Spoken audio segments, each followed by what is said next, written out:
bonjour mes amis, bonjour mes frères. Mafoud, Mafoud au Maroc et Oui, Ossine qui est avec moi à Montréal. Moi, je suis à 30 minutes de Montréal, à Blainville plus exactement. Ossine est à Montréal. Nous avons aussi Désiré qui est avec nous en Ukraine. Avant que vous ne posiez vos questions, Mafoud, Ossine et Désiré, peut-être vous voulez dire un bonjour aux auditeurs, si ça vous dit quelque chose. Un petit bonjour Ossine, un petit bonjour. Oui, oui, avec plaisir. Je dis bonjour à toi, Guy. Enchanté de te parler, de te connaître. Uh-huh, Et puis pour nos amis aussi, chacun où est-ce qu'il est. uh-huh. Et en fait, moi, c'est ça. Donc, j'ai découvert ce livre depuis environ, même pas une année déjà. Mhm. Et je me languis un petit peu de parler, de poser des questions, d'échanger avec des gens. Je ne pourrais pas le faire avec les gens que je côtoie parce que pour des raisons d'autres qui ne sont pas intéressés, puis chacun son cheminement. C'est ça. Mais j'étais à la recherche d'une petite communauté, je dirais, avec qui on parlerait le même langage. C'est ça que je voulais dire et je suis content de vous rejoindre comme ça aujourd'hui. Merci beaucoup aussi. Tu es à Montréal, comme je disais tantôt. Merci. C'est la première fois que toi et moi on se parle en passant. Et tu t'es Ouais, montré très intéressé par mes publications et on a proposé d'échanger. Et Mafoud, c'est ouais. la deuxième fois que Mafoud et moi on se parle en public. Bonjour Mafoud. bonjour frère. Mafoud est au Maroc, lui on le connaît de temps. Il l'a déjà eu en direct une fois et la vidéo est sur YouTube. Et puis il y a Désiré qui est avec nous depuis l'Ukraine. Bonjour Désiré. Je vais nous entretenir un peu sur la puissance du subconscient en relation avec USEM, selon ma compréhension, mais sera qu'un propos pour vous donner matière à poser des questions et aller au-delà de ce que j'aurais pu dire. Je voudrais nous rappeler ici que la seule vérité qui existe, c'est Dieu. Il n'y a que Dieu qui est réel, et Dieu est au ciel, dont le ciel est la seule réalité. Le ciel est l'équivalent de l'univers de la vérité. Dans tout l'univers, il n'y a que le ciel. Partout où tu es au ciel, et il n'y a que le ciel partout. Et Dieu remplit tout le ciel. Si quelque chose croit ne pas être dans le ciel, c'est que cette chose-là est une illusion, une ombre. La chose n'existe pas. Et tout ce que Dieu a créé au ciel est fait du pur esprit, que le courant miracle appelle aussi le Christ ou l'amour. Si quelque chose n'est pas fait de pur esprit, la chose n'existe pas. Donc, il n'y a que Dieu, il n'y a que le ciel, il n'y a que le pur esprit et rien d'autre. Radicalement, définitivement rien d'autre. Le cours Amira dit que, aussi longtemps que je crois qu'il y a autre chose dans l'univers que Dieu, que le ciel et que le pur esprit, je suis en train de rêver. Je suis malade, je suis un fou. J'ai besoin de guérison. La guérison pour moi va consister à revenir à la conviction de ce qu'il n'y a que Dieu, il n'y a que le ciel, il n'y a que le pur esprit dans l'univers. Moi, pour des raisons sur lesquelles on pourra revenir, j'ai décidé de faire Dieu menteur. J'ai dit Dieu, il n'y a pas que toi. Il y a aussi le monde qui existe. Il n'y a pas que toi. Il y a aussi mon corps qui existe. Il n'y a pas que toi. Il y a aussi Satan qui existe. Il n'y a pas que toi. Il y a aussi l'arbre qui existe. Il y a aussi la voiture. Il y a les planètes. Il y a le soleil. Il y a la lune. Il y a la mer. Il y a la terre. Il y a autre chose que toi. Et en cela, Dieu dit, mon fils dort. Mon fils rêve. Mon fils ose imaginer que je suis un menteur et que c'est lui qui connaît mieux que moi. J'ai besoin de guérir mon fils. J'ai besoin de l'éveiller parce qu'il est en train de rêver qu'il y a autre chose dans l'univers que moi. Dans ma condition de dormeur, je me suis fait ma réalité. Je me suis fait mon monde. Mon monde, comme au ciel je suis Christ, je me suis fait un équivalent de Christ dans le rêve que j'appelle l'esprit, dans le cours en miracle, ou alors l'âme. L'esprit ou l'âme est composé de deux parties. Une partie qui s'appelle le mental et une partie qui s'appelle le subconscient ou l'esprit inconscient. Le subconscient qui est le véritable pendant du pur esprit que je suis au ciel, lui, il sait que je suis un avec tous les hommes. C'est dans l'esprit subconscient qu'habite l'ego. L'ego est un égrégore qui a été fabriqué par moi à partir de la pensée de la séparation et qui aujourd'hui habite dans mon esprit inconscient et qui travaille à me faire croire qu'il n'y a pas que Dieu, il y a autre chose. Mais la partie consciente de mon esprit que j'appelle le mental, elle ne sait pas que je suis un avec tous mes frères. Elle croit que je suis une entité séparée. Elle croit que je suis un corps physique. Elle veut m'amener à m'identifier à la matière. Je vais être bref en te disant que le Dieu de la dualité, le Dieu dont parlent la plupart des passages bibliques, le Dieu de toutes les religions, c'est l'ego qui habite mon subconscient ou mon esprit inconscient. Je peux choisir de fonctionner par ce Dieu-là, alors je gagnerai à connaître ses attributs, comment il fonctionne. Je peux aussi choisir de ne pas fonctionner par ce Dieu-là, alors je choisirai de fonctionner par le vrai Dieu qui lui est pur esprit, qui lui est au ciel. Quand j'écoute un auteur comme Joseph Murphy, dont j'ai publié la vidéo, à laquelle aussi n'a réagi, il est en train d'expliquer aux gens qui croient au Dieu du subconscient quels sont les principes de son fonctionnement. C'est le Dieu du développement personnel, c'est le Dieu du subconscient.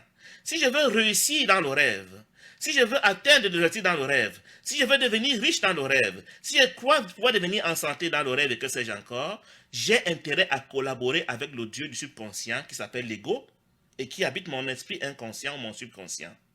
C'est ce Dieu-là qui est enseigné dans les écoles de développement personnel. C'est ce Dieu-là qui enseigne toutes les spiritualités contemporaines en dehors d'un courant miracle. Un courant miracle veut nous dire, jusqu'ici, vous avez cru au Dieu de votre esprit inconscient, sachez qu'il y a un autre Dieu au-delà de lui, qui est le seul vrai Dieu que personne ne connaît. Donc, si je veux réussir dans le rêve, être riche, être fort, être beau, être tout ce que je veux, alors j'ai intérêt à connaître les principes de fonctionnement du Dieu du rêve, le Dieu de l'esprit inconscient, et je vais réussir. Et plusieurs livres de spiritualité, si ce n'est tous les livres de spiritualité qui existent, m'enseignent la collaboration avec le Dieu du rêve. Le courant miracle, grâce à lui, parce que Jésus dans la Bible déjà voulait nous enseigner le vrai Dieu. Mais nous avons ramené le Dieu de Jésus de la Bible au Dieu du subconscient, au Dieu de la dualité, au Dieu du bien et du mal. Donc, quelques principes que le Dieu de la dualité observe, que tu pourras découvrir dans les vidéos. Je vais t'en donner quelques-uns au pied levé. Je n'ai pas préparé l'exposé. Ce sera par exemple que le Dieu de la dualité ne connaît ni le bien ni le mal.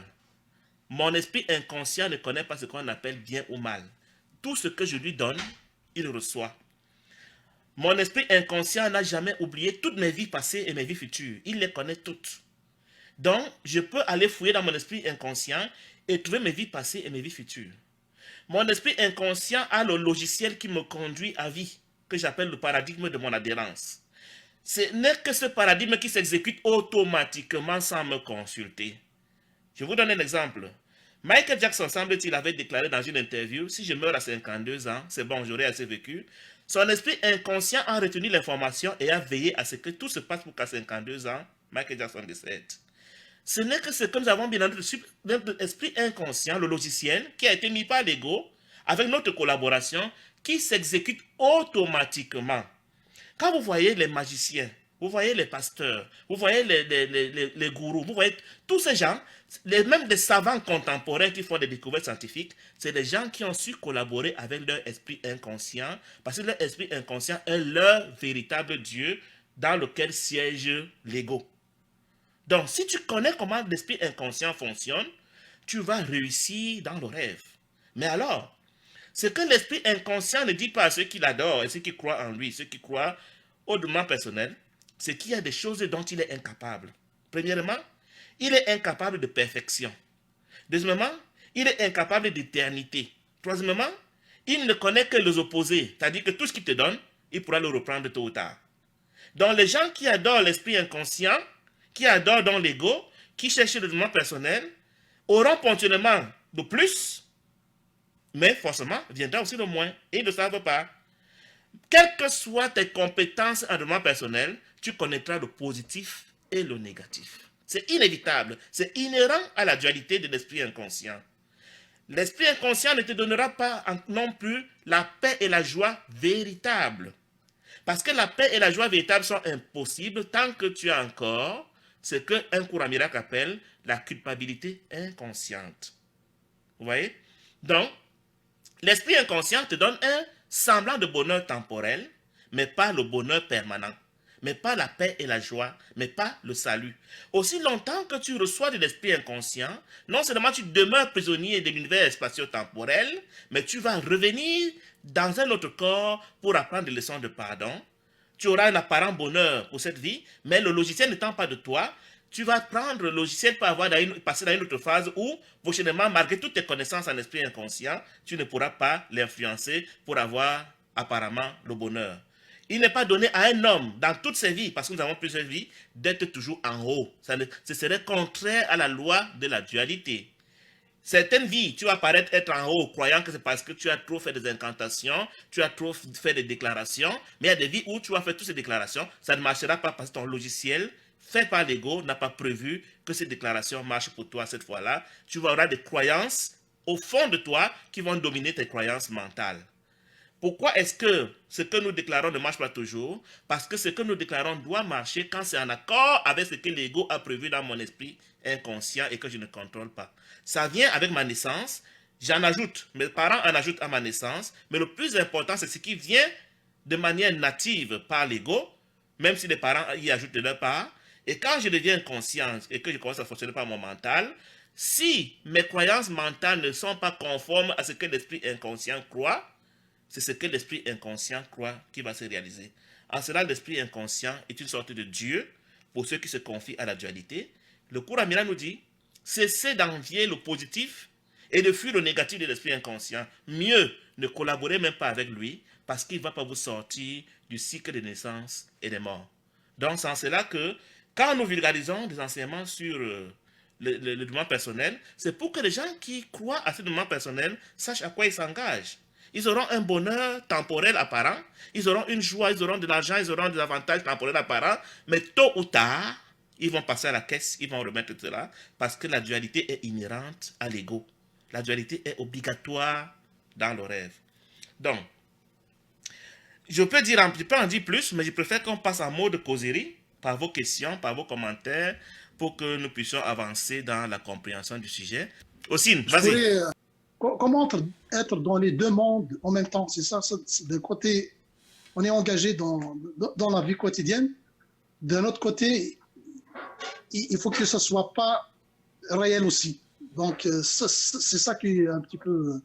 Si je comprends bien ta question, c'est de savoir comment est-ce que je peux être dans le processus d'apprentissage d'un cours à miracle dans un monde qui me semble réel alors qu'il n'est pas réel. J'espère que c'est ce que tu es en train de me demander. Et ma compréhension, selon UCM, est la suivante. Je peux choisir de collaborer avec l'esprit inconscient, c'est-à-dire avec l'ego. Alors je dois m'attendre, comme je t'ai dit, aux positifs et aux négatifs qui sont inévitables.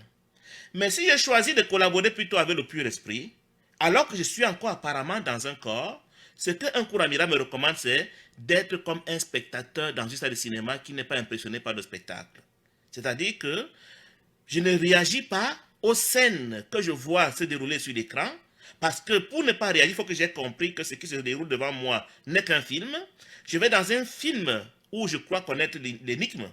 Alors, non seulement je me souviens toujours que c'est un film et que ce n'est pas la réalité, ce que je vois devant mes yeux, du coup, je n'y réagis plus. Tu sais, parfois, quand on est au cinéma et que la voiture fonce vers toi dans un grand écran, parfois on s'écarte comme si la voiture allait nous écraser, alors qu'elle ne sortira jamais de l'écran. Je cesse donc d'avoir de tels réflexes de réaction par rapport à ce qui n'est pas réel. Je me souviens toujours de ce que je suis en train de voir n'est pas réel, ce n'est qu'un film. Et du coup, ma réaction, mon appréciation par rapport à ce que je vois doit venir du Saint-Esprit. Et il me dit donc, je dois donc me souvenir de cela et ne pas réagir. Et non seulement ne pas réagir, mais mes pensées par rapport à ce que je vois doivent m'être inspirées par le Saint-Esprit. C'est-à-dire que je dois avoir des pensées de pardon par rapport à ce que je vois. Toujours me rappeler que ce que je vois n'est pas réel. Je donne un exemple, mon frère Ossine. Je suis dans ma voiture et un chauffeur me coupe la route au point de menacer de ma foi de me faire un accident. J'ai la possibilité de réagir et de dire, comme on fait dans les chauffeurs, hein, on lui fait le droit d'honneur ou bien c'est pas moi quoi. Si je me souviens qu'il y a une autre réaction possible différente de celle-là, je peux dire, mais qu'est-ce que j'ai fait? Certainement, ce gars est en train de rêver. Il ne sait même pas ce qu'il est en train de faire. Pourquoi je veux réagir? Je choisis donc de ne pas réagir. Et quand je choisis de ne pas réagir, je suis en train de dire à mon subconscient, je suis en train de dire à mon esprit, propose-moi une autre solution à cette situation. Et mon esprit va me dire, n'oublie pas, ce n'est qu'un rêve. N'oublie pas, il n'existe pas. Et j'aurais donc eu une autre réaction, et en fonction de ma réaction, j'aurais une autre suite à donner à mon existence. Si j'avais réagi par le droit d'honneur, le bonhomme, s'il avait un pistolet, il pourrait sortir sa voiture, comme on voit dans les vidéos, et me fusiller. Mais parce que j'ai considéré que ce n'est qu'un film, ce n'est qu'un rêve, c'est le Saint-Esprit seul qui peut me rappeler cela, je laisse passer. Mais il peut aussi me donner une autre réaction, il peut me dire, cet homme a besoin de telle réaction, donne-lui telle réaction, telle réponse, qui sera préparée par le Saint-Esprit de manière à aider cet homme à savoir que il a besoin de quelque chose pour évoluer dans sa spiritualité. Donc, il n'y a pas de formule mathématique obligatoire par rapport à ces choses. Ça se passe en 3 étapes. J'ai refusé de réagir à la première pensée.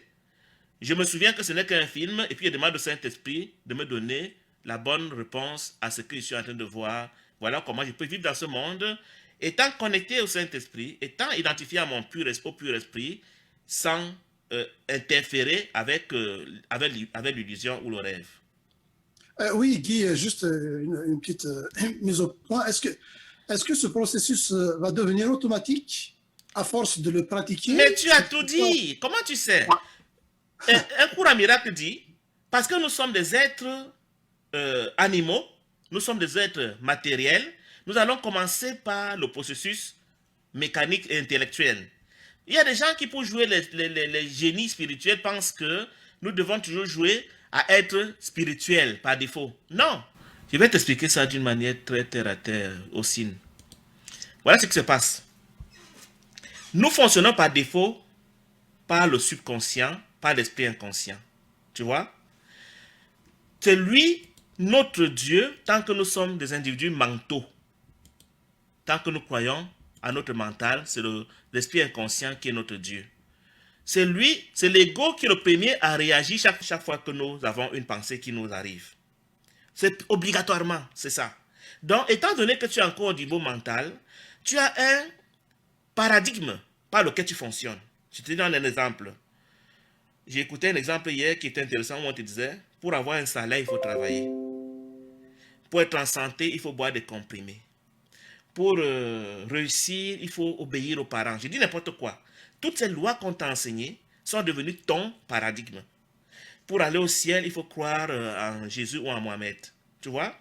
Tu as mis toutes ces croyances dans ton subconscient, y compris celles que tu as apportées des anciennes vies. Et c'est par elles que tu fonctionnes automatiquement. Tu ne peux pas fonctionner autrement que par ton paradigme. Même si on vient te donner une autre croyance au-dessus de ton paradigme du genre, si tu crois en Mohamed, on te dit non, ce n'est plus Mohamed, c'est Jésus, ton subconscient va dire rejeter. Moi, j'ai enregistré que c'est Mohamed. Si on t'avait enseigné que c'est Jésus qui est Dieu, qui est ton machin, et que quelqu'un vient dire Mohamed, tu vas dire rejeter. Mon subconscient a décidé qu'il a été enseigné que c'est. Tu vois? Donc, ouais. Pour pouvoir fonctionner autrement, tu as besoin de défaire ton subconscient. Tu as besoin de le reprogrammer. Tu as besoin de l'enseigner à nouveau. Et pour cela, tu dois être d'accord. Si tu n'es pas d'accord, tu ne pourras pas le réenseigner. C'est pour ça que un maître spirituel ne te donnera pas ce que tu n'as pas accepté au départ. Tu dois d'abord toi-même ouvrir ton esprit pour dire, je suis prêt à me laisser reprogrammer. Tu vois? Dans la reprogrammation maintenant, tu n'as que 2 paradigmes en vérité. Tu n'as que l'unité et la dualité. Toutes les religions, tous les hommes fonctionnent selon la dualité. Même si on donne des mots différents, on donne des symboles différents, tout ça c'est la dualité selon Dieu. Dieu veut t'enseigner l'unité. Pour que tu puisses fonctionner selon l'unité, tu dois te laisser déprogrammer de la dualité. Et comment ça marche? De même que dans la dualité, dans le domaine personnel, on te dit que pour réussir, il faut répéter les formules, il faut dire je veux être riche, je veux être en santé, je veux. C'est des choses vraies. C'est des choses réelles. De même, le cours en miracle te dit que pour changer ton paradigme, tu dois répéter les leçons du cours. Le cours a 365 leçons qui sont prévues pour reprogrammer ton subconscient quand tu es d'accord qu'on le reprogramme. C'est pour ça que le cours va dire, cette table n'est rien, ce micro n'est rien, ce téléphone n'est rien. Tout ça, c'est un travail de reprogrammation. C'est la même chose que les gens qui veulent avoir la matière avec le subconscient font. La programmation pour dire, je veux l'argent, je veux la santé, je veux une belle femme, je veux. Ce n'est qu'un jeu de programmation. Une sorte de manière de dire, il y a certes la programmation de l'ego qui est à la base, mais il y a une autre que je voudrais ajouter qui est de moi, pour remplacer celle que mes parents ont mise. Et le courant miracle dit, moi j'ai la capacité de remplacer même la programmation de l'ego, celle qui est à la base. Et comment tu le fais? Répète mécaniquement, répète de manière intelligente, répète de manière intellectuelle. Et qu'est-ce que tu dois répéter? Ce monde n'est pas réel. Mon frère est pur. Mon frère ne m'a jamais fait du mal. Mon frère est un saint. Mon frère est ceci. Toujours des paroles qui renvoient ton frère à la pureté, à la sainteté. L'esprit inconscient, c'est que ton frère et toi, vous êtes un. Donc, si tu le dis de ton frère, tu es en train de le dire de toi-même. Voilà la magie du courant miracle. Donc, les déclarations du courant miracle, les déclarations de l'unité, sont les seules qui sont capables d'effacer la dualité. Les déclarations de la dualité ne peuvent pas effacer la dualité parce qu'elles sont conformes à la dualité. Elles viennent juste renforcer la dualité. C'est en cela qu'elles te maintiennent dans le cycle de naissance et de mort. C'est en cela que tu vas revenir forcément pour faire encore d'autres vies jusqu'à ce qu'un jour, tu vas accepter l'antidote de la dualité, qui est l'unité, et dont les déclarations sont capables donc d'effacer les enrichissements de la dualité. Le principe restera le même. Les déclarations. Maintenant, qu'est-ce que j'introduis? Si j'introduis un médicament déclaratif venant de la dualité, il va venir renforcer la dualité en moi. Mais si j'introduis le médicament déclaratif venant de l'unité, il va venir effacer la dualité en moi. Et c'est en cela que je serai délivré. Donc effectivement, le jeu consiste à répéter et à répéter et à répéter. Tu répètes quoi? Si tu répètes la dualité, ce n'est pas mauvais a priori. Tu auras l'argent, tu auras la santé, tu auras le succès apparemment, mais tu reviendras faire tes leçons de pardon. Le courant miracle te dit, oui, pour reprogrammer l'esprit inconscient, ça passe par la répétition. Mais choisis ce que tu veux répéter. L'unité ou la dualité. Maintenant, il faut savoir que quand tu répètes des formules de l'unité, elles ne vont pas automatiquement produire le bonheur dans la matière. Le but des formules de l'unité n'est pas de te donner le bien-être matériel. Si c'est lui que tu veux, tant qu'à faire, sois honnête et répète les incantations de la dualité. Mais si tu veux l'unité, tu pourras avoir un cancer. Tu pourras ne pas avoir l'argent. Mais tu auras la paix, la joie, l'amour et tu seras au ciel. Or, nous voulons d'abord sentir du bien dans notre corps. C'est le corps qui demande l'argent. C'est le corps qui demande la nourriture. C'est le corps qui demande la santé. Et quand on voit que le pur esprit ne me garantit pas dans ses avantages corporels, on dit, Seigneur, tu peux attendre. Pour le moment, je veux les choses du monde. Je veux les choses du rêve. Et on choisit donc le développement personnel. Donc c'est à toi de savoir. Le courant miracle te dit, moi je te donne la paix et la joie, je te donne l'amour, je te donne le salut. Mais tu peux choisir aussi de prendre la dualité. Il n'y a pas de problème. Ce qui est sûr, tôt ou tard, tous les hommes viendront à l'unité. Le temps que tu choisis la dualité, c'est le temps qui te fait durer dans le rêve, avec ses avantages et ses inconvénients, la souffrance. Mais tôt ou tard, tu vas t'éveiller. Aussi, je ne sais pas si j'ai répondu à ta question. Ben, tu as suscité d'autres, Guy. Vas-y. À partir de quand une personne décide de vouloir changer de paradigme? La question que tu poses, c'est comment vient le déclic? Ouais, oui, c'est ça. Selon le courant miracle, le film a déjà été joué.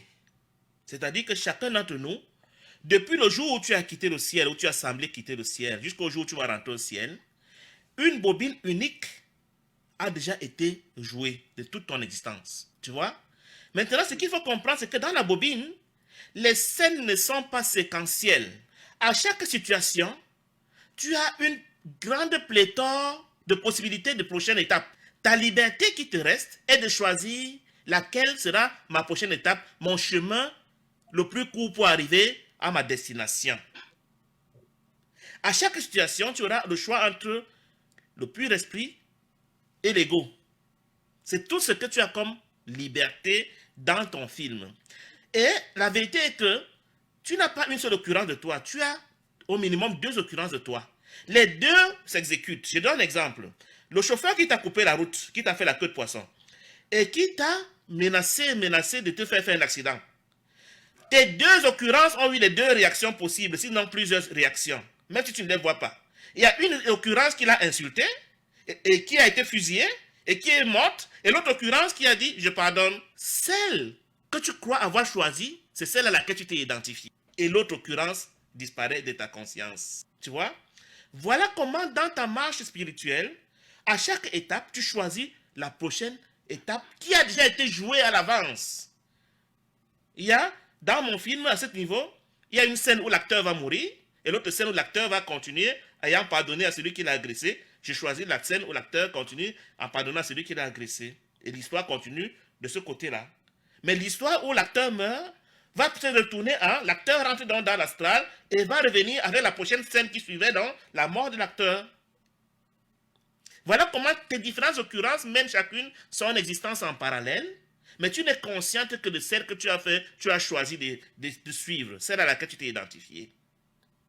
Donc, dans tes scripts, il y a aussi, à chaque niveau, une étape où le Saint-Esprit te dit, tu choisis maintenant le Saint-Esprit. Même si tu ne choisis jamais le Saint-Esprit, tôt ou tard, il arrivera une étape où tu vas te retrouver au ciel parce que tu n'as jamais quitté le ciel. Donc, c'est comme un labyrinthe où tu vas plus ou moins à tâtons, où à chaque étape, tu as toujours deux voies, le Saint-Esprit ou l'ego. Et selon la voie que tu choisis, tu peux raccourcir ton séjour dans le rêve ou bien le maintenir intact. Mais aucune des voies ne te mènera jamais hors du ciel parce qu'il n'y a rien qui ne soit pas le ciel dans l'univers. Seulement, tu comprends que dans un labyrinthe, tu peux arriver à prendre le chemin le plus long pour arriver à la sortie, quand tu peux aussi avoir l'intelligence de trouver le chemin le plus court pour arriver à la sortie. Et le cours amiral dit, si tu fais toujours le choix du Saint-Esprit, si tu fais toujours le choix du pardon, tu auras trouvé le chemin le plus court pour sortir du labyrinthe du rêve. Se réveiller. Se réveiller. Et se retrouver au ciel. Mais si tu choisis l'autre chemin, il n'y a pas de problème. Même quand tu as choisi l'ego ici, à la prochaine étape, il y aura encore proposition Saint-Esprit ou ego. À chaque étape. Mais tu peux dire, moi je vais sur ego, et tu auras pris le chemin le plus long. Mais chaque fois que tu auras choisi Saint-Esprit, tu auras raccourci le chemin. C'est ce que le cours amiral te dit. Malheureusement ou heureusement, Saint-Esprit ne te donne pas l'argent, la santé, le bonheur matériel, parce qu'il ne connaît pas ça. Mais ego peut te promettre ça, mais il va reprendre d'une manière ou d'une autre. Donc l'ego est caractérisé par les opposés, alors que le Saint-Esprit est caractérisé par « je ne connais pas le monde, je ne te promets rien du monde ». Tu choisis quoi? La liberté est la tienne. Mais c'est la seule liberté que tu as. Parce que dès que tu as choisi une branche de ton cheminement, le film a déjà été tourné par rapport à cette branche. Les actions qui vont se passer dans cette branche ont déjà été déterminées. Donc l'inspiration que tu demandes au Saint-Esprit dans la prière est celle de te conduire à faire toujours le bon choix. Le choix du Saint-Esprit. C'est en cela que le cours dit, sois vigilant pour Dieu.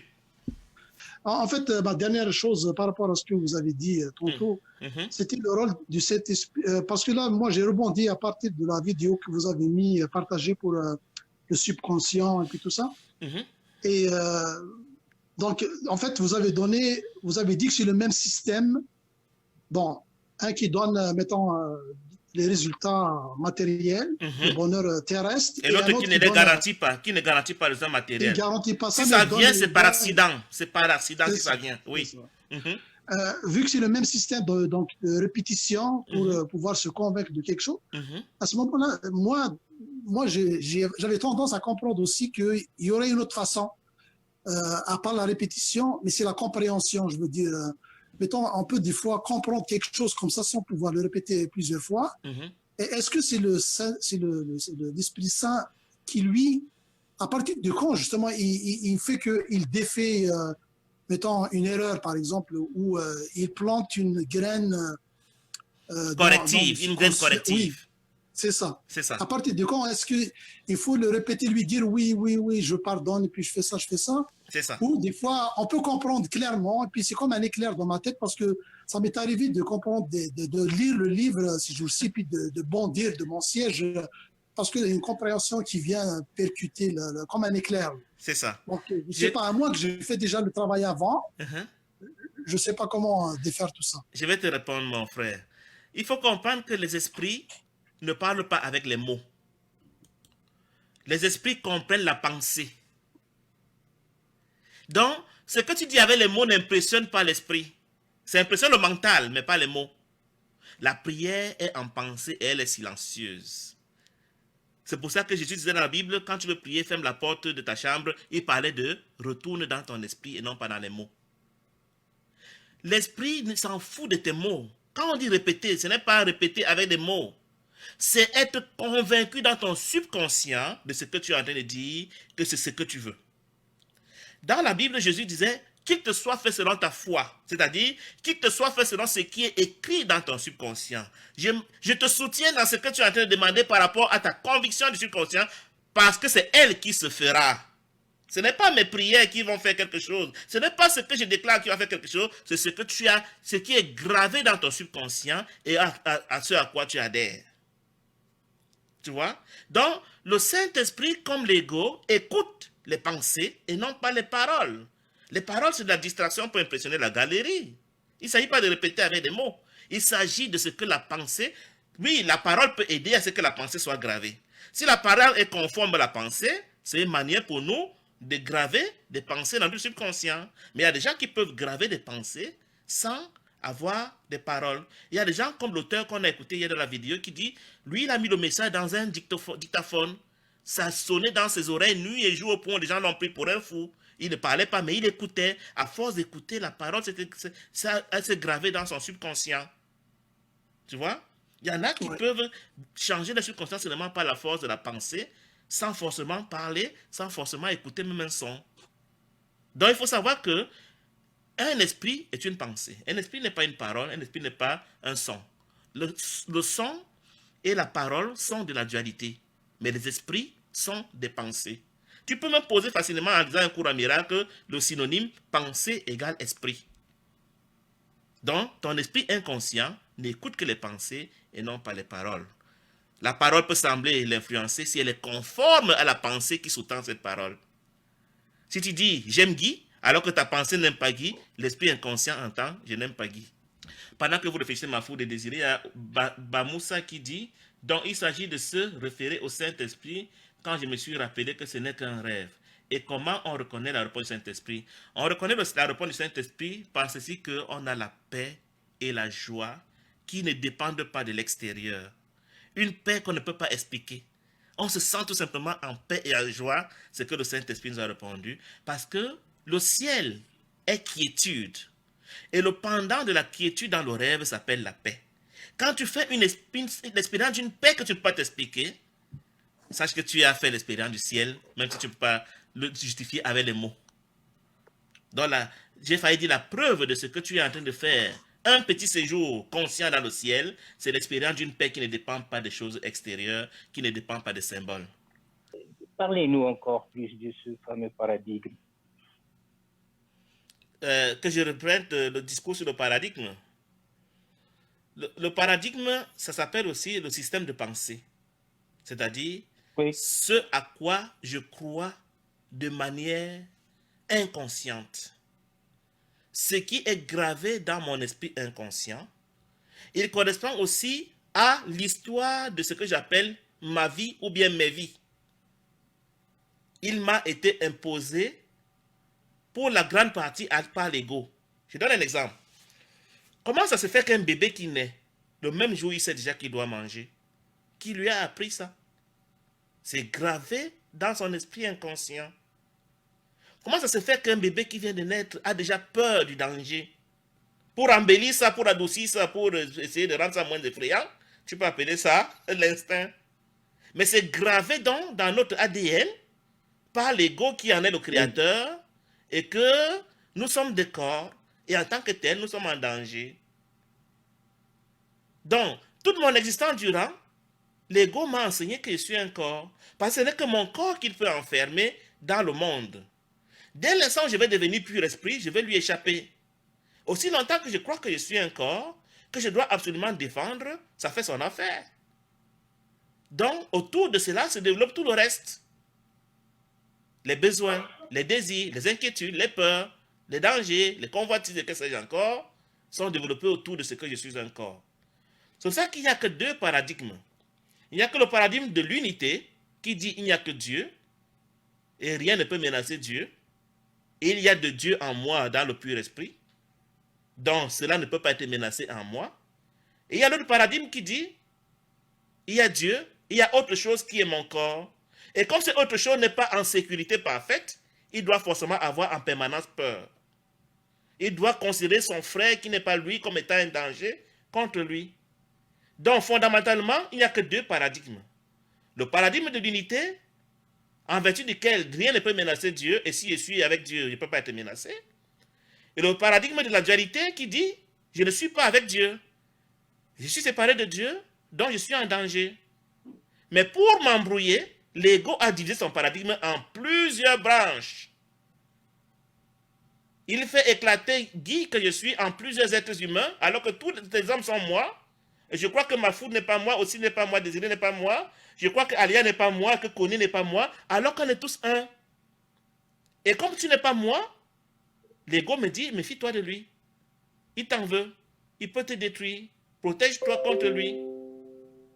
Donc, il est essentiel que nous sachions que ce n'est pas parce que le paradigme a pris une forme apparemment différente qu'il n'est pas le paradigme de la dualité. Il n'y a que deux paradigmes. Celui du Saint-Esprit, de l'unité, ou celui de l'ego, de la dualité. Mais voilà comment, dans son paradigme de la dualité, il va dire capitalisme va combattre le communisme, musulman va combattre chrétien, bouddhiste va combattre, je ne sais pas moi, soufi, blanc va combattre noir. Et on croit qu'on est en combat les uns contre les autres alors qu'on est en train de servir le même paradigme de la dualité. Et c'est mon Dieu est vrai dans le paradigme de la dualité. C'est chacun qui est le plus vrai, c'est chacun qui a raison, c'est chacun qui veut avoir le dessus, qui veut avoir plus, qui va être le seul qui ira au paradis et que tous les autres iront en enfer. C'est ça la dualité. Et aussi longtemps que nous allons croire à la dualité, il n'y aura pas la paix des cœurs. C'est pour ça que tu ne peux pas avoir la paix dans le paradigme de la dualité parce que tu vas te sentir menacé par ceux qui n'ont pas ce que tu as eu. Donc, il est essentiel que nous ramenions la division que l'ego a créée en milliards de paradigmes apparents en deux paradigmes. L'unité ou la dualité. Et que je sache consciemment à quel paradigme je m'identifie maintenant. Si je m'identifie à l'unité, je n'ai pas la garantie de ce que j'aurai le bien-être matériel. Mais l'unité me garantit la paix et la joie et le salut. Mais si je veux d'abord les choses temporelles, alors j'assume mon choix du paradigme de la dualité. Sans oublier qu'il y a toujours les polarités positives et la polarité négative. Sans oublier que dans le paradigme de la dualité, il n'y a pas la perfection. On n'atteint jamais le maximum possible. Sans oublier que dans le paradigme de la dualité, il n'y a pas la paix et la joie possible. C'est impossible. Parce que ceux qui ont moins vont me menacer. Alors que dans le paradigme de l'unité, on est tous égaux. On a tous la même chose. On a tous tout à la perfection. Personne n'envie l'autre. Du coup, et en plus, on est avec Dieu. Et parce qu'on est avec Dieu, rien de réel ne peut être menacé. C'est en cela que réside la paix de Dieu. Voilà. Et juste une petite question là, parce que c'était l'objet de la causerie, c'était, je crois, quelque chose avec l'UCM et la physique quantique. Oui, oui. Vous n'en avez pas parlé. Non, je crois que j'ai fait allusion en parlant de principe de la double fente. Tu vois, j'ai fait une exposé sur le site, sur mon Facebook, où j'expliquais en quoi la physique quantique explique le paradigme de l'ego. Elle n'explique pas le paradigme du ciel. Tu vois? Parce qu'au ciel, je suis omniprésent, je remplis tout. Au ciel, je suis une matière homogène qui remplit tout. Mais comme l'énergie n'est pas capable de remplir tout, elle a fait de moi des petits électrons qui semblent être nombreux par l'éclatement de la séparation, mais qui ne remplissent pas tout, mais qui jouent à remplir tout. Les vagues dont on parle dans le principe de la double fente, c'est moi toujours qui suis simulé. Chaque point de croisement des vagues est une occurrence de moi. Et je peux m'identifier à n'importe laquelle de ces occurrences et donc hériter des attributs de cette occurrence. Pour jouer à être omniprésent dans l'illusion, alors que je ne suis pas réellement omniprésent. Et en plus, chaque occurrence de moi se croit séparée des autres. Quand je m'identifie à une de mes occurrences, j'oublie les autres. Tout simplement parce que l'énergie, l'ego veut me faire simuler l'omniprésence qui est mon attribut céleste. Tu vois? Quand on rapproche un cours en miracle à la physique quantique, on doit se souvenir que la physique quantique me parle du monde astral et non pas du ciel. Mais le monde astral est une copie, pâle copie des principes du ciel. Il essaye de copier les principes du ciel. Aussi longtemps que je suis une onde énergétique, j'ai l'impression d'être omniprésent dans l'illusion. Mais dès l'instant où on m'observe, je deviens un principe matériel. C'est comme ça que nous avons créé la matière et l'univers. Parce que notre conscience a observé l'énergie, et nous avons donc figé une occurrence de nous, une occurrence de l'arbre, une occurrence de la voiture, de manière consensuelle. Il est très important de savoir que nous avons un subconscient commun, dans lequel réside l'ego. C'est dans le subconscient commun que nous avons donc fabriqué les planètes, que nous avons fabriqué le soleil, que nous avons fabriqué la lune, que nous avons fabriqué la matière que nous prenons de manière consensuelle comme étant réelle. Vous voyez? Mais au niveau du mental, il y a des éléments que nous ne parvenons pas à accepter comme étant un. Ce sera les corps physiques, ce sera les propriétés matérielles, ce sera les choses que nous voyons. Mais au niveau subconscient, l'ego, lui, sait que nous sommes un. Et il sait que si je parle de moi, je suis en train de parler de mon frère. Si j'attaque mon frère, je suis en train d'attaquer moi-même. C'est pour ça que lui se contente de me voir attaquer. Il sait qu'il a reçu son coup parce que j'ai attaqué tout le monde. Donc quand j'introduis aussi l'amour dans le rêve, je l'introduis au bénéfice de tous mes frères. De même que quand j'entretiens l'ego dans le rêve, je contribue à enfermer tous mes frères dans le rêve. C'est pour ça que dans le cours en miracle, il y a une parole qui dit, je ne sais pas la citer, c'est mon frère Robert qui connaît la citer, choisis si tu veux délivrer tes frères, être le sauveur de tes frères, ou alors les garde prisonnier. Robert, il aime citer ça à la page 750 du cours en miracle. Robert nous écoute, je ne connais pas bien citer ça. Donc chacun de nous, pour sauver l'univers du rêve, on n'a pas besoin de tous les hommes. On a besoin d'une seule personne qui se dispose en canal de qualité pour introduire l'amour dans le rêve, afin que les frères soient contaminés et que les frères, d'une manière ou d'une autre, s'éveillent, aussi longtemps que je me souviens que nous sommes un. Quand tu vas écouter Joseph Murphy dans sa version, en passant un commentaire, Joseph Murphy, dans sa version de la vidéo qui est en ligne, où il parle de la puissance du subconscient, il fait clairement le culte de l'ego.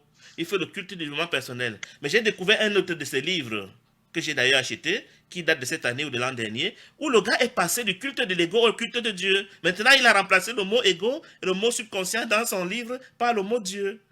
Tu sens qu'il est passé à une autre étape de sa compréhension. C'est pour ça qu'il ne faut jamais jeter la pierre aux gens qui font du développement personnel. Il ne faut jamais jeter la pierre à un religieux. Chacun est dans son cheminement, chacun ne peut comprendre que selon l'état actuel de son paradigme, de son subconscient. Donc, si hier Joseph Murphy a enseigné, ma foi, le développement personnel, il me semble, je n'ai pas encore écouté tout le livre, qu'aujourd'hui, il est en train d'enseigner l'éveil. Vous voyez? Donc, c'est en cela que le paradigme nous conduit, mais nous ne devons pas condamner un être humain du fait du paradigme dans lequel il est maintenant. Il est en marche comme tout le monde. Il va arriver un jour. Et parfois même, peut-être, qui sait, il est plus évolué que nous, sans que nous le sachions. Quand nous sommes en train de vivre une étape de notre paradigme, de notre film, il y a des leçons de pardon que nous devons faire. La leçon de pardon, c'est quoi? C'est l'occasion qui m'est donnée d'effacer les enregistrements de la dualité dans mon subconscient. À part des enregistrements de l'unité. J'ai dit n'importe quoi. J'ai été enseigné que ce monde est réel. Dur comme fer, je crois que je marche sur la terre. Je le suis convaincu comme ce n'est pas possible. Pour que cette information soit effacée, il faut que l'information comme quoi le monde n'est pas réel vienne avec une puissance terrible de la part du Saint-Esprit dans mon esprit, que je l'accepte pour que l'information le monde est réel soit effacée. On dit que j'ai pardonné au monde qui m'avait fait croire qu'il est réel. J'avais cru que je suis un corps physique. Ça, je vous donne dans les grands pièges de l'ego par lesquels il nous tient. Pour que je cesse de croire que je suis un corps physique, mais c'est un miracle. Il faut que l'information contraire qui me dit que je suis un esprit vienne avec une puissance loin du Saint-Esprit pour effacer l'information selon laquelle je suis un corps physique. J'ai pardonné à mon corps de m'avoir fait croire que le monde est réel parce que je me suis pris pour un corps. Voyez-vous? Donc, tout ce que nous voyons est fait pour nous faire croire que la dualité est réelle. J'aurais pardonné à la chose quand j'aurais défait la croyance qui me faisait croire que la chose est réelle. Mais c'est un cheminement long. Quand mon frère m'avait insulté, j'avais réagi parce que j'avais cru qu'il m'a vraiment insulté. Et pourtant, mon frère n'est qu'une figurine. Ce n'est pas mon frère qui m'a insulté. C'est quelque chose que l'ego a fabriqué qui n'est pas mon vrai frère. Mais parce que j'avais réagi, alors j'avais fait croire que mon frère est réel et que son insulte est réelle. Le jour où je m'en rends compte, je dis, je me pardonne d'avoir cru que mon frère m'a vraiment insulté, alors que mon frère ne peut pas m'insulter. La poupée qui m'a insulté n'est pas mon frère. Voilà comment je me suis défait de ce conflit que j'ai eu avec mon frère. Et depuis mes vies, j'ai peut-être il y a eu 1250 vies ou bien 5000 vies, j'ai aligné comme ça des tas d'erreurs dans mon subconscient, que le subconscient n'a pas oublié, et en vertu desquelles l'ego me tient captif. Jusqu'à ce que j'ai donc libéré tous ces captifs que je me suis fait dans mon subconscient, en les identifiant à la dualité, au symbole, à la matière, je resterai dans un corps pour faire mes leçons de pardon. Et ce qui est bizarre ou difficile à comprendre, c'est que même les situations du futur ont déjà été jouées. Même elles demandent à être pardonnées. Aussi demander la place du Saint-Esprit. Il n'y a que le Saint-Esprit pour arriver à cette dimension de correction de l'erreur dans mon subconscient. Tout ce qu'il me demande, c'est pardon. Et lui, il connaît à quelle section de ma vie le pardon que je viens de prononcer va corriger l'erreur. Et à mesure que les erreurs seront corrigées, la durée de mon séjour dans le rêve sera raccourcie. Et puis un jour, je vais m'éveiller.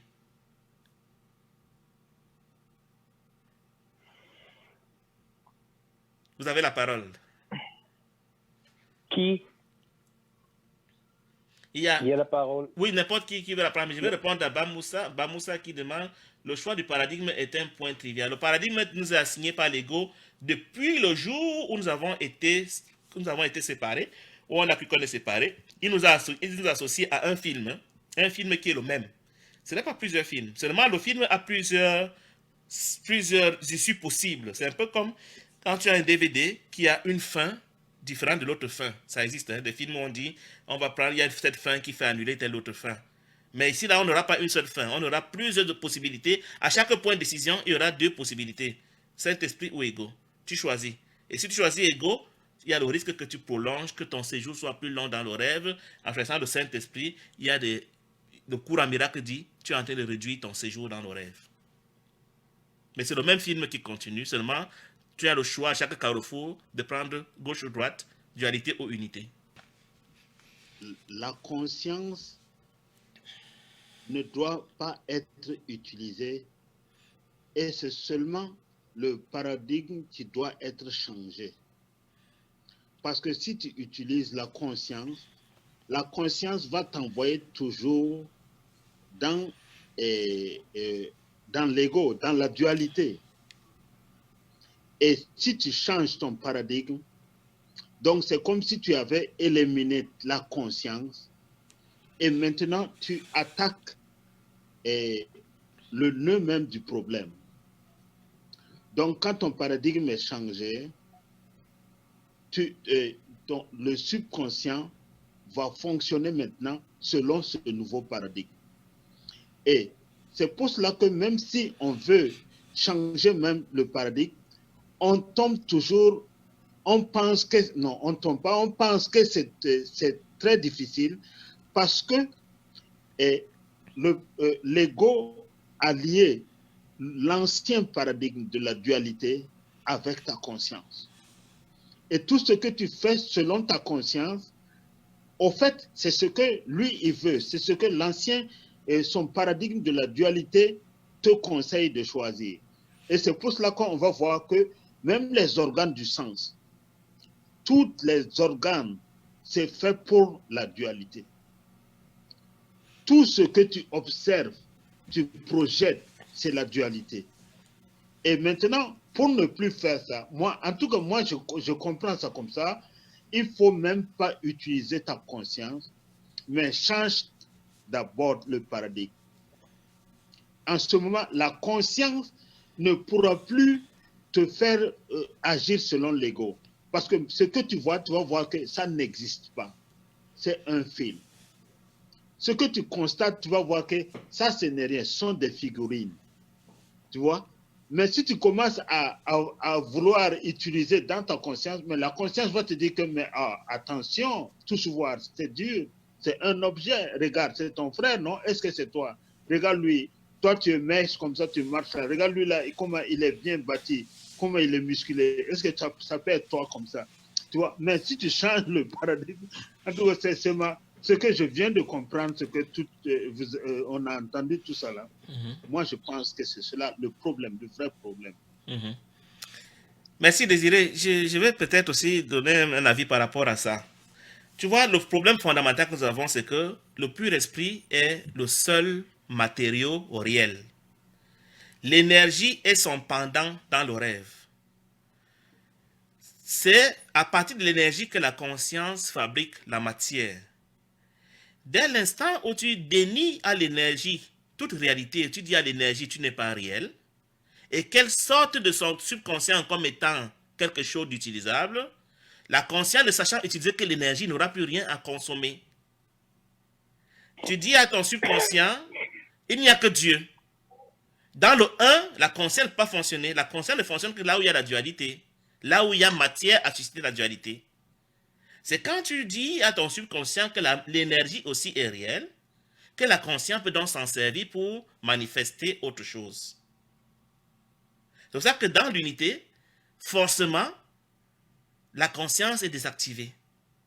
Parce que c'est la conscience qui établit d'ailleurs la dualité, quelque part. Il faut que je sois conscient de quelque chose pour qu'il y ait dualité. C'est pour ça que le cours dit que la conscience est le premier niveau de la séparation. Mais le cours nous propose de changer notre paradigme, de dire à la conscience, je ne te donne plus rien à manger. J'annule la dualité, je ne la reconnais pas. Et du coup, la conscience, elle va passer, elle va disparaître. Et si elle disparaît, l'univers a disparu. L'univers est une projection de ma conscience en association avec l'ego à l'extérieur. Si l'un ou l'autre n'est plus disponible, l'univers disparaît pour moi et je me découvre au ciel. Je me rends compte que je n'ai jamais quitté le ciel. C'est ça l'éveil. Donc le cours est tout simplement un ensemble de répétitions, d'enseignements, pour nous dire voilà ce que vous devez mettre dans votre subconscient. Voilà ce que vous devez comprendre. Acceptez cela, le Saint-Esprit va utiliser votre acceptation pour effacer les enregistrements de la dualité dans votre subconscient.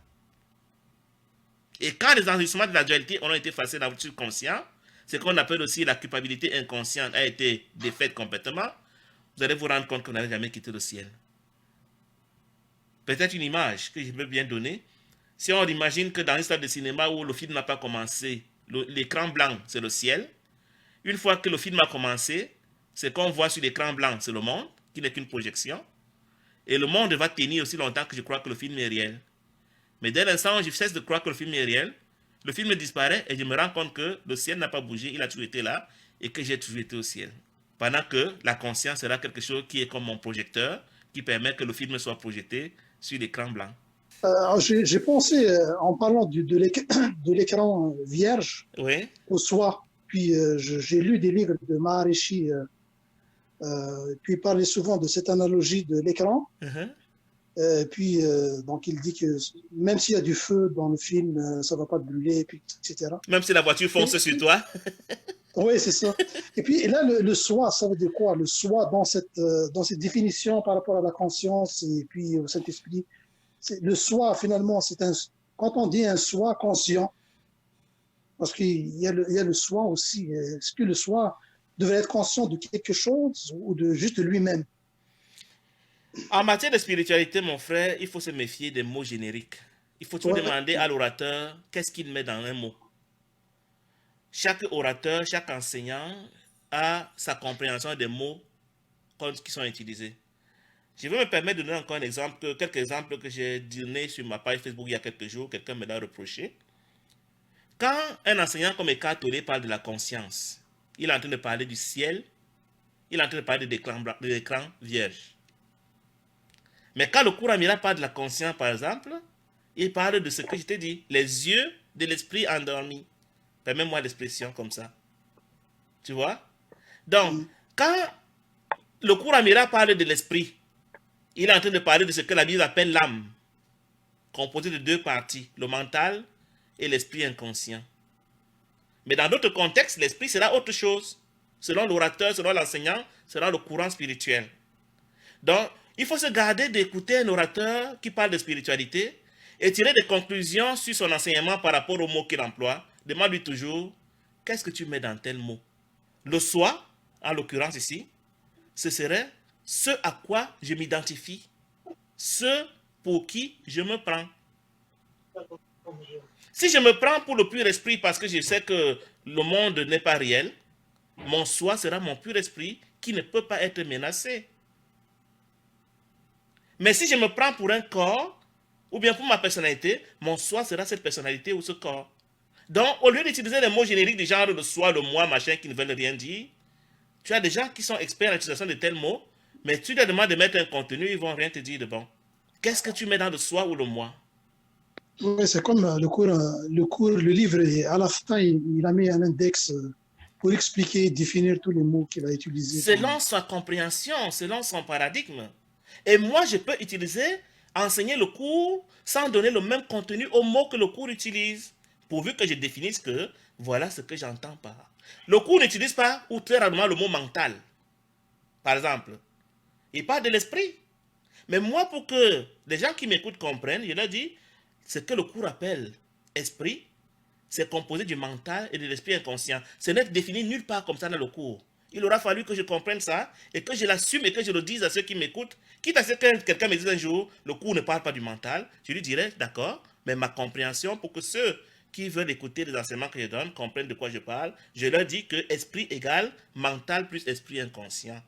Va fouiller le cours, tu ne trouveras pas ça comme ça dedans. Pourtant, je prétends que j'enseigne le cours, mais je me donne la liberté de redéfinir les mots que je crois que ça peut mieux convenir à ceux qui écoutent l'enseignement tel que je le donne. Donc nous ne devons pas rester coincés dans les mots, mais savoir donner un contenu aux mots que nous utilisons, quitte à ce que ceux qui écoutent disent mon esprit ne reçoit pas et ils rejettent. Dans le cours, il disait aussi que le corps devrait servir à quelque chose, à la communication. Donc il y a un rôle à jouer pour le corps aussi dans ce rêve.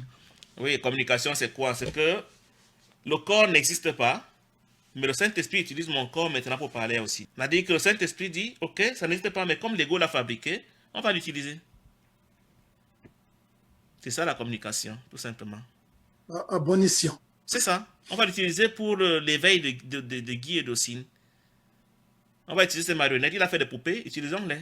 C'est en cela que le Saint-Esprit ne nie pas ce que l'ego a fait, mais il utilise ça pour enseigner, pour nous enseigner à nous défaire de l'attachement à ces choses. Il utilise les armes de l'ego pour le renverser. Contre l'ego. C'est comme les arts martiaux. Hein? C'est facile. Il utilise la force de l'adversaire pour le déstabiliser. C'est ça. Donc, on n'est pas là pour lutter contre ce que l'ego a fait. D'ailleurs, lutter contre ce que l'ego a fait, ça rend ça encore plus réel. Ouais. Il s'agit simplement de se souvenir toujours que ce n'est pas réel. De ne pas prendre ça pour réel, même quand on s'en sert. Il y a un niveau d'ascétisme où les gens veulent souvent croire qu'on doit se priver de X ou de Y pour paraître spirituel. Alors moi, je leur dis toujours, mais commence par te priver de la nourriture. Des sacrifices, tu veux dire, Guy? Des sacrifices, c'est ça? Oui, une manière de vouloir se faire des sacrifices pour mériter, pour paraître trop spirituel. Si quelqu'un te parle de sacrifice en matière de spiritualité, demande-lui de commencer par sacrifier la nourriture. Parce qu'il y en a, ou l'oxygène. Parce qu'il va te dire, quand on est spirituel, on ne part pas à l'hôpital. Mais demande-lui pourquoi il mange s'il est spirituel. Il y a un niveau des choses que l'ego a fait avec nous, que nous devons assumer, mais sans les prendre pour réelles, c'est tout. Okay. Il ne s'agit pas de renoncer, de lutter contre cela, de dire, parce que je suis spirituel, je ne fais plus ceci, je ne fais plus cela. Tout ça, ça renforce l'ego. J'utilise, mais ça n'a aucune valeur ajoutée sur mon éternité. C'est ce qu'il faut faire. C'est pour cela que le code dit que le Saint-Esprit utilise les erreurs de l'ego pour défaire l'ego. C'est ça. Donc, tu n'es pas là pour lutter contre ce que l'ego a fait, mais tu es là pour utiliser en sachant que ça n'a aucune valeur ajoutée sur ton éternité. Ce n'est pas réel. L'enjeu, c'est quoi? C'est que l'ego veut forcément se faire passer pour réel. Et il veut il veut te prendre comme témoin dans ce mensonge pour faire Dieu menteur. Tu dois lui dire, j'utilise tes choses, mais il sait que tu n'es pas réel. Donc, tu ne m'utiliseras pas contre mon Dieu pour te faire passer pour réel. C'est ça l'enjeu. Si je dis souvent aux gens que, et l'expérience a montré, que la plupart des gens qui m'ont interrogé, après 2-3 rencontres, n'ont plus besoin de moi. Et c'est bien comme ça.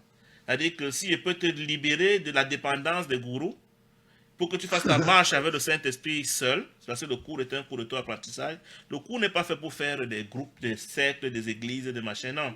Quand tu as compris le B.A.B.A., tu n'as plus besoin d'un maître. Tu fais tes leçons de pardon, toi seul avec le Saint-Esprit au jour le jour. Si tu vois les gens se rassembler autour du cours, ils sont en train de faire du cinéma. Vas-y. À force de se souvenir, de se réunir comme ça et de se parler, Oui. on aide à changer de paradigme. Donc, avec la répétition, moi, j'écoute tes vidéos et puis c'est ça. Même si on a entendu la même chose plusieurs fois, mais c'est toujours avec plaisir que... Si tu en as besoin, c'est bien. Mais quand on te fasse croire que c'est nécessaire, indispensable, c'est ça qui n'est pas bien. Mais si tu en as besoin, si tu crois que c'est utile pour toi, moi, je n'ai jamais chassé personne qui vient vers moi. Mais j'ai dit toujours aux gens, ce n'est pas le but final. J'ai des gens, je te dis, je connais des personnes qui m'ont appelé 2-3 fois et puis qui ont dit c'est bon, j'ai compris, et qui ne m'appellent même plus, et c'est tant mieux. Ça veut dire qu'elles sont en train de faire leur marche dans leur script avec le Saint-Esprit. Mais d'autres qui ont besoin de 2-3 répétitions, j'ai mon frère qui me dit toujours que moi j'ai encore besoin que tu me le répètes. Il revient chaque fois, on se parle chaque jour. J'ai dit c'est bien. Donc chacun son approche, mais il ne faut pas faire croire aux gens qu'on doit dépendre d'un enseignant pour faire l'apprentissage du cours. Non. Ce n'est pas un cours de rituel, ce n'est pas un cours qui est venu pour établir une religion. Non, non, non. C'est ça. Tu vois, quand nous apprenons nos enfants à lire au signe, on leur apprend, on dit B plus A égale bas, P plus A égale pas. Et puis un jour, l'enfant lit tout un livre, il lit un journal. Tu n'as plus besoin de lui il n'a plus besoin de toi pour apprendre à lire. Donc l'enseignant efficace te donne les principes, les fondamentaux, et laisse le Saint-Esprit continuer le travail avec toi. Selon ton script à toi. De temps en temps, vous vous retrouvez pour les révisions, pour les questions un peu pointues, mais vraiment l'essentiel de l'enseignement, c'est entre le Saint-Esprit et toi. La plupart des choses que moi j'ai apprises, ce n'est pas avec un enseignant humain. Oui, en fait, c'est comme une échelle. Hier, je lisais aussi que c'était comme le temps. Le temps, en fait, son but, c'est de disparaître un jour. Donc, utiliser le temps pour faire disparaître le temps, c'est ça. Tout ce que l'ego a fabriqué, le temps, c'est pour te donner le temps de ne plus croire au temps. Exactement. C'est quand même un paradoxe. Hein? Mais c'est ça. Le temps, il dit, utilisons le temps pour t'enseigner à ne pas croire au temps. Oui, c'est ça. Donc, il ne rejette pas ce que l'ego a fait. Il dit, bon, si l'ego a fait la chose et que tu y crois déjà, c'est déjà dans ton subconscient, on ne va pas aller effacer ça en disant, annulons le temps. Tu vois, si le cours dit que, pourquoi avons-nous besoin du rêve joyeux? Le rêve joyeux, c'est une sorte de phase de transition entre le rêve et la réalité. Imagine un instant que tu dis, le monde n'est pas réel. Et que subitement tu te trouves dans le vide, ce que tu crois être le vide. C'est-à-dire qu'il n'y a rien en bas, il n'y a rien en haut. Il n'y a pas un support, il n'y a pas la terre. Mais tu vas paniquer. Oui. Tu vois? Mais tu dois d'abord montrer au Saint-Esprit que tu crois que le monde n'est pas réel et que tu es prêt à être suspendu dans l'univers sans avoir le support de la terre qui te fait croire que sans lui, tu ne peux pas tenir. C'est quand tu seras sûr que tu ne vas plus te fier à la terre comme étant ton support de sécurité qui peut la faire disparaître dessous tes pieds et que tu ne vas pas mal prendre ça, tu ne vas pas paniquer.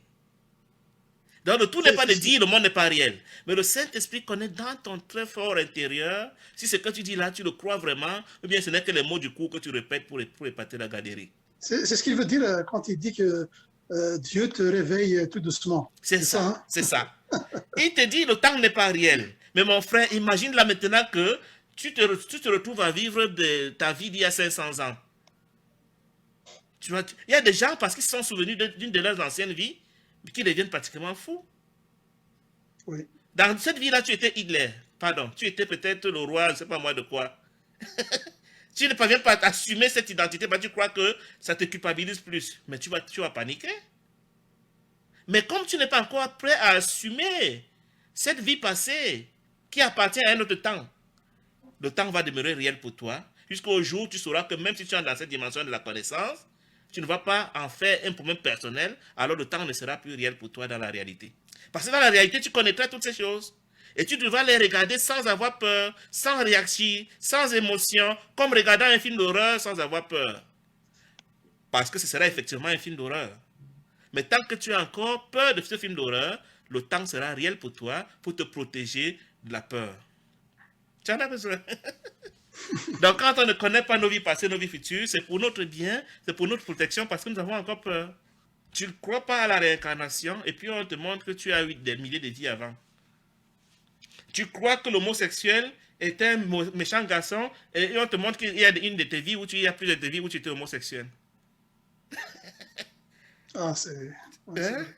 Tu crois que être chrétien, c'est la perdition, et on te montre qu'il y a une de tes vies où tu étais un pape.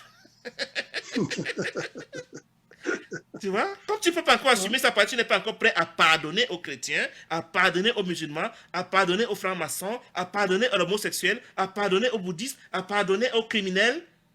Si on te montre que tu as été ces choses, tu ne pourras pas te pardonner. Pour que tu puisses assumer d'avoir été ces choses, il faut que tu aies appris à pardonner à ces choses dans ton moment présent. Ouais. Et tu entendras des gens dire, ah non, je ne peux pas pardonner à un brigand, à un bandit, à un pédophile, à un franc-maçon, à un musulman, à un chrétien. Je ne peux pas pardonner à un bouddhiste. Je ne peux pas imaginer qu'un magicien soit mon frère. Je ne peux... Alors qu'ils ont été ces choses aussi dans des vies passées. Ils sont en train de dire, les vies où j'étais ces choses-là, je préfère demeurer condamné dans ces vies-là que de me pardonner ces vies-là. Parce que tu auras été pédophile. Tu auras été magicien. Et tu dis, je ne me pardonne pas d'avoir été ces choses. Comment veux-tu t'éveiller avec ça? Tu accumules des prisonniers. Tu assumes ton incarcération. C'est pour ça que le cours dit, on ne pardonne jamais qu'à soi-même. Mais la dualité te dit, non. Ta religion est la seule, la vraie, la meilleure. Ta couleur de peau est la seule, la vraie, la meilleure. Et ton sexe, ton genre est le seul, le vrai, le meilleur. Et ta morale est la seule, la vraie, la meilleure. Et tu condamnes les autres, oubliant que tu te condamnes toi-même. C'est le but de la dualité. Nous amener à nous condamner nous-mêmes sans savoir. Et pour parfaire la chose, le gars te dit, ta vie commence avec ta naissance et finit avec la mort. Comme ça, tu ne sais pas que avant, tu as un casier judiciaire plein, et après, même, tu as déjà aussi un casier judiciaire plein. Tu crois que ça s'arrête au petit laps de temps où tu es né et tu es mort, et tu te définis par rapport à ça. Voilà comment il se joue de nous. Ouais, mais c'est tellement fort. Là. Je pense aux Mayas en Inde, là, quand ils disent que c'est tellement, il a comme une espèce de, il a une emprise sur nous, la réalité, la fausse réalité qu'on voit autour de nous. C'est de se libérer de ça. Hein. Le cours en miracle va jusqu'à dire que tu auras même peut-être été un extraterrestre dans une de tes vies antérieures. Et toi, tu dis, extraterrestres, des monstres dangereux. Ils sont une illusion comme toi, tu es une illusion. Leur pardonner, c'est les déclarer comme irréels. Donc, ne pas les combattre. Ne pas non plus les maudire. Mais dans l'ignorance, nous nous mettons des menottes. Nous nous jugeons, nous nous combattons. Et nous demeurons donc prisonniers de l'univers spatio-temporel.